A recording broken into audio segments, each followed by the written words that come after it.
पोल खोलक यंत्र अशोक चक्रधर।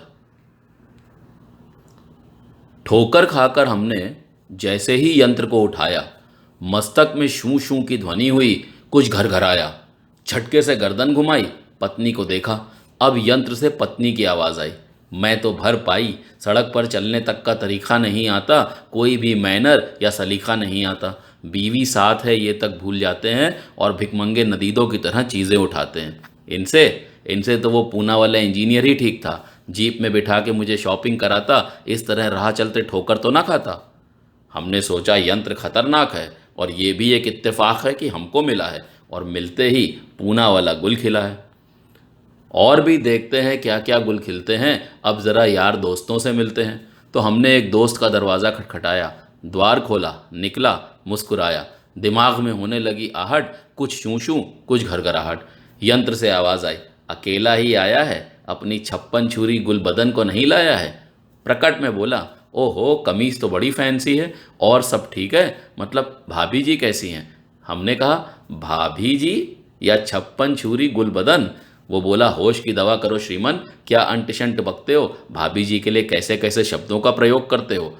हमने सोचा कैसा नट रहा है, अपनी सोची हुई बातों से ही हट रहा है। सो फैसला किया, अब से बस सुन लिया करेंगे, कोई भी अच्छी या बुरी प्रतिक्रिया नहीं करेंगे। लेकिन अनुभव हुए नए नए। एक आदर्शवादी दोस्त के घर गए, स्वयं नहीं निकले, वो आईं, हाथ जोड़कर मुस्कुराईं। मस्तक में भयंकर पीड़ा थी, अभी अभी सोए हैं। यंत्र ने बताया, बिल्कुल नहीं सोए हैं, ना कहीं पीड़ा हो रही है, कुछ अनन्य मित्रों के साथ द्यूत क्रीड़ा हो रही है। अगले दिन कॉलेज में बीए फाइनल की क्लास में एक लड़की बैठी थी खिड़की के पास में। लग रहा था हमारा लेक्चर नहीं सुन रही है, अपने मन में कुछ और ही और गुन रही है। तो यंत्र को ऑन कर हमने जो देखा, खिंच गई हृदय पर हर्ष की रेखा। यंत्र से आवाज़ आई, सर जी यूँ तो बहुत अच्छे हैं, लंबे और होते तो कितने स्मार्ट होते। एक सहपाठी जो कॉपी पर उसका चित्र बना रहा था, मन ही मन उसके साथ पिकनिक मना रहा था। हमने सोचा, फ्रायड ने सारी बातें ठीक ही कही हैं कि इंसान की खोपड़ी में सेक्स के अलावा कुछ नहीं है। कुछ बातें तो इतनी घिनौनी हैं जिन्हें बतलाने में भाषाएं बौनी हैं। एक बार होटल में बैरा 5 रुपये 20 पैसे वापस लाया। 5 का नोट हमने उठाया, 20 पैसे टिप में डाले। यंत्र से आवाज़ आई, चले आते हैं मनूस कंजड़ कहीं के साले, टिप में पूरे 8 आने भी नहीं डाले। हमने सोचा गनीमत है, कुछ महाविशेषण और नहीं निकाले। खैर साहब, इस यंत्र ने बड़े बड़े गुल खिलाए हैं, कभी जहर तो कभी अमृत के घूंट पिलाए हैं।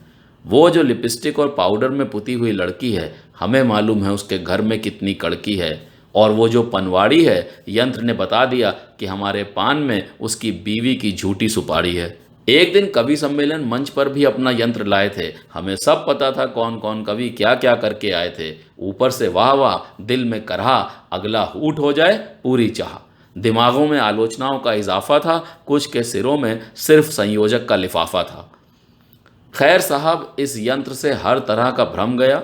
और मेरे काव्य पाठ के दौरान कई कवि मित्र एक साथ सोच रहे थे, अरे ये तो जम गया।